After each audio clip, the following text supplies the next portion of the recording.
As major airlines scramble to rebook holiday travelers, some smaller companies are stepping up to help out thousands of stranded passengers here in Las Vegas. Fox 5's Alexis Fernandez spoke to the CEO of an independent airline who says they're doing everything they can to get all their airplanes in service. It's been a tough past few days for thousands of people trying to fly during the holidays. Our hearts go out for the people that are stuck right now. And I think, no matter who you're with, you die a little bit inside when you have to cancel a flight and you imagine yourself and your own family. Local airline JSX is stepping up to help out the thousands of stranded passengers. JSX is short for Joyful Simple Experience.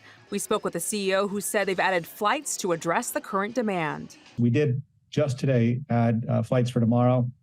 We're adding flights in Southern California, Oakland to Burbank. We've added Denver. We fly to Boulder Airport, BJC, to SoCal, to Vegas, to Phoenix. We've added flights from Dallas to Boulder as well. So we're doing everything we can to take the airplanes that we do have and put them into service to help people out. Seats to and from Las Vegas are sold out for the next couple of days.